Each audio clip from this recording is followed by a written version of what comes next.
Capítulo 752. Rua Boquilund, número 160. No escritório ensolarado. As estantes estavam arrumadas com uma enorme coleção. À primeira vista, parecia que alguém havia entrado em uma biblioteca particular. Klein sentou-se em uma cadeira de encosto alto enquanto lia os jornais. Ele descobriu que, fosse nas notícias de Tussock ou no Tribunal Diário de Backlund, havia um anúncio adicional em um local marcante. Anunciava a venda de 10% das ações da companhia de biques de Backlund. O Sr. Stanton é bastante eficiente. Faz apenas alguns dias e ele concluiu as verificações e avaliações financeiras. Klein refletiu silenciosamente sobre o assunto quando sua percepção espiritual foi acionada. Ele rapidamente ativou sua visão espiritual e viu Reinette Tyniker sair do vazio. Ela ainda segurava as 4 cabeças loiras de olhos vermelhos na mão, e uma delas tinha uma carta na boca. Provavelmente é uma resposta da senhorita Sharon. Enquanto Klein tinha esses pensamentos, ele estendeu a mão para recebê-la e assentiu. Obrigado. Enquanto falava, inconscientemente olhou para a porta porque do lado de fora estava seu valete, Richardson. Depois de rasgar o envelope e desdobrar a carta, Klein analisou-a rapidamente, confirmando que foi escrita por Sharon. Ela indicou que não tinha intenção de comprar o frasco de veneno biológico e que só poderia pensar sobre após um período de tempo, se ainda estivesse disponível. Ela está em uma situação financeira difícil? Ou ela está economizando dinheiro para fazer algo importante? Klein pensou casualmente e instintivamente sentiu que era a última opção. Isso porque era impossível para o semideus chamado Zatuen continuar em Backlund. Por enquanto, Sharon e Marik escaparam da perseguição da escola de pensamento rosa, e com seus poderes Beyonders e características únicas sobre suas sequências, não era difícil para eles acumular dinheiro em um ambiente sem tensão. Além disso, eles pareciam estar encarregados do tráfico ilegal de armas no Bar dos Corajosos e eram os apoiadores de Ian. Só isso já lhes renderia muito dinheiro. Ao pensar sobre isso, Klein ergueu os olhos e viu os 8 olhos vermelhos da senhorita mensageira olhando para ele atentamente. Ele pulou de susto, imaginando que ela o estava incentivando a pagar a dívida que tinha com ela. Ele limpou a garganta e disse: não há necessidade de responder. Pagarei a primeira parcela dentro de uma semana. As 4 cabeças de Reinette Tyniker falaram uma após a outra. Não há pressa, não há necessidade. Uau, a senhorita mensageira é muito legal. Enquanto Klein suspirava, Reinette Tyniker desapareceu de seu lugar, retornando às profundezas do mundo espiritual. Depois de queimar a carta e descansar por meia hora, ele foi até a porta para avisar Richardson para preparar a carruagem. Ele planejava ir para a catedral antes da aula de filosofia da tarde. A viagem até lá foi tranquila e Klein chegou à praça em frente à Catedral do Santo Samuel depois de alguns goles de chá. Depois de ganhar serenidade ao observar os pombos, ele caminhou em direção à porta principal da catedral, entrou na sala de orações e encontrou aleatoriamente um banco para sentar. Como antes, Richardson sentou-se diagonalmente atrás dele com o chapéu e a bengala de seu mestre. Ao esvaziar sua mente durante suas orações, a percepção espiritual de Klein foi acionada mais uma vez. Ele instintivamente abriu os olhos e olhou para a esquerda. Ele viu Leonard Mitchell, de cabelos pretos e olhos verdes. Este falcão noturno não estava usando sobretudo. Ele parecia casual com sua camisa branca para fora enquanto combinava com calças justas e um colete preto. Vendo o homem de meia-idade com listras grisalhas nas costeletas olhar para ele, ele sorriu com um aceno de cabeça, retraiu o olhar e fechou os olhos em uma tentativa de fingir que estava orando. Ele não estava preocupado que o homem descobrisse que o estava observando, porque havia feito apenas uma observação superficial, sem nenhuma ação adicional. Muitos crentes presentes também tiveram ações semelhantes. Era inevitável que um cavalheiro bonito e digno atraísse alguma atenção ao entrar. Leonard Mitchell era alguém que frequentemente atraía tanta atenção, então sabia disso muito bem. Neste momento, a voz ligeiramente envelhecida soou em sua mente. É ele. Meu trabalho duro de correr até a catedral ontem e hoje não foi em vão. Leonard pensou presunçosamente enquanto sua expressão permanecia estoica. Klein também fingia orar enquanto a perplexidade surgia em sua mente pensante. Quando esse sujeito, Leonard, se tornou tão piedoso? Embora ele seja definitivamente mais piedoso do que eu, ele não é o tipo de pessoa que iria à catedral todos os dias. Ele viria 1 ou 2 vezes por semana, na melhor das hipóteses. Qual é o objetivo dele ao vir? Ele parecia estar me observando agora há pouco. Ao ter esse pensamento, Klein de repente percebeu algo. O parasita nele é o anjo da família Zoroasta, o que faz dele um anjo do caminho do saqueador. O blasfemador Amon é um rei dos anjos deste caminho. Ele conseguiu descobrir a névoa cinza e até tentou se infiltrar nela. Então, é bem possível que o vovô de Leonard também possa sentir a névoa cinza ou os traços de seus poderes em mim. Ao fazer esse julgamento, Klein imediatamente sentiu o coração na garganta. Ele sentiu como se armadilhas perigosas o cercassem. Ele manteve sua postura de oração e os olhos sob suas pálpebras permaneceram imóveis. Toda a sua pessoa era calma e reservada, completamente idêntica à atmosfera da catedral. Após um período de tempo desconhecido, ele se levantou lentamente e caminhou até o altar.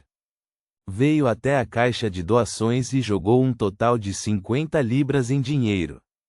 Depois disso, fez o mesmo de antes, sorrindo para o bispo e padre de plantão enquanto balançava a cabeça. Ele recebeu uma resposta bastante amigável. No momento em que saiu da Catedral do Santo Samuel, Klein recebeu seu chapéu de Richardson e alimentou os pombos na praça por cerca de 10 minutos. E atrás dele, os crentes que haviam terminado suas orações saíram, incluindo Leonard Mitchell. Sem olhar para a entrada, Klein bateu palmas vagarosamente, pegou sua bengala incrustada de ouro e caminhou até a carruagem de 4 rodas próxima. Leonard também alimentava os pombos na praça, mas não tinha intenção de segui-lo quando viu seu alvo sair na carruagem.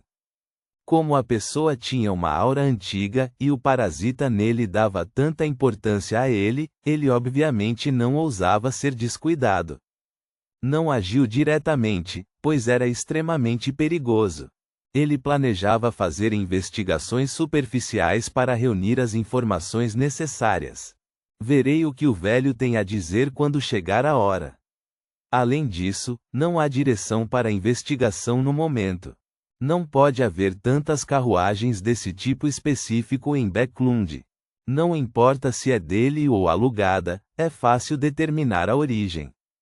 Então, saberei a identidade e a origem daquele cavalheiro. Leonard olhou para os pombos enquanto pensava vagarosamente. Ele era um falcão noturno experiente e até mesmo um luva vermelha de elite entre os falcões noturnos. Neste momento, um pombo abriu as asas e voou.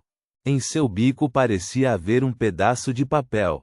Leonard franziu a testa quando estendeu a palma da mão esquerda e viu o pombo voar antes de largar a folha. Então, bateu as asas e voou. Erguendo o papel, Leonard desdobrou-o cautelosamente, sentindo-se confuso. Ele viu 2 linhas de texto. Zoroasta. Parasita. Isso. As pupilas de Leonard de repente se contraíram quando ele sentiu todo o seu cabelo se arrepiar. Suas emoções quase explodiram naquele exato instante. Esse cavalheiro descobriu meu segredo? Como esperado de alguém com uma aura antiga. Ele pode ser um dos monstros imortais que restaram da quarta época. Ele está me avisando que eu não deveria me envolver nos assuntos dele ou mesmo me aproximar dele. Naquele momento, Leonard sentiu que cada ação que o homem de meia-idade com costeletas brancas e olhos azuis havia feito o deixou chocado ao se lembrar delas. Ele era alguém para não ser olhado diretamente ou abordado.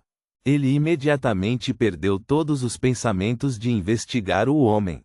Enquanto observava os pombos pousarem, ele disse com uma voz reprimida: "Velho, ele pode ser um velho amigo seu. Se você deseja investigar, então é melhor esperar até que suas forças se recuperem." Velho amigo, a voz um pouco envelhecida repetiu as duas palavras como se achasse suspeitas, mas não tivesse certeza. Leonard rapidamente convergiu suas emoções e riu. "Então você é alguém da família Zoroasta." Neste momento, a cerca de 100 metros de distância, no cruzamento da rua Phelps com as demais ruas. O cabelo preto do N. Dantes, com mechas grisalhas, encostou-se na parede enquanto fechava lentamente os olhos, escondendo seus traços faciais enrugados nas sombras da carruagem.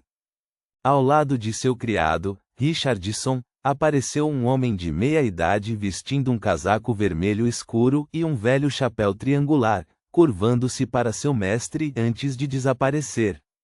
Ninguém viu essa figura ilusória. A carruagem virou lentamente quando um bando de pombos voou da praça. Reticências. Depois de voltar para casa e entrar no quarto com a enorme varanda, o silencioso Klein finalmente soltou um suspiro silencioso de alívio.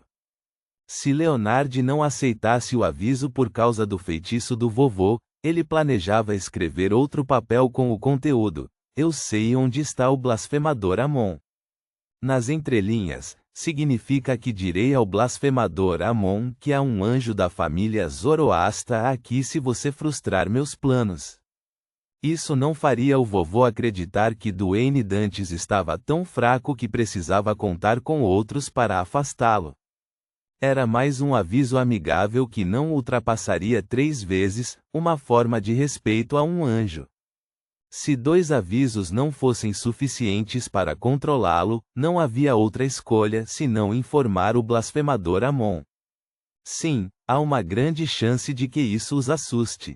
Deve haver outras manobras ou dificuldades para esse vovô optar por parasitar de maneira tão superficial.